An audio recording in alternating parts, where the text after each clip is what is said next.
মজার কথা কি জানেন, কোন বান্দা যদি নিজে থেকে চায় আমি পরিবর্তন হব, সে ছেলে হোক কিংবা মেয়ে হোক, সে যদি অন্তর থেকে সে যদি এতটুক চায় আমি পরিবর্তন হব, আল্লাহ পাকও তাকে পরিবর্তন হওয়ার জন্য সাহায্য করেন।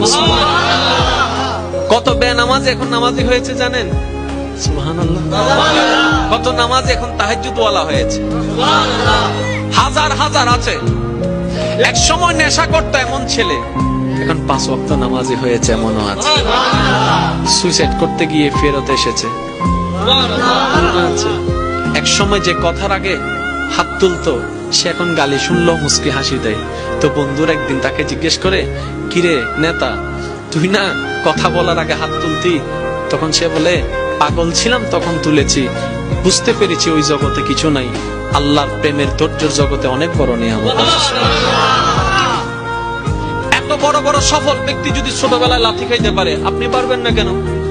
আর সবার কথা বাদ দেন, ও নবী, আপনি শুধু একবার বলতেন জিবরাইল উল্টাই দিত, আপনি বললেন না কেন? নবী রাহমাতুল লিল আলামিন বলে, পাওয়ার থাকার পরও যে পাওয়ার দেখায় না সে তো সত্যিকার পাওয়ারফুল ব্যক্তি। সুবহানাল্লাহ। যার হাসে কিছু নাইতে হবে, দেখ চিনস না, এখন এর নাম জানোস না, আর বা ফোন চিনস না, যার তো নাইতে হবে, আর যার থেকে আছে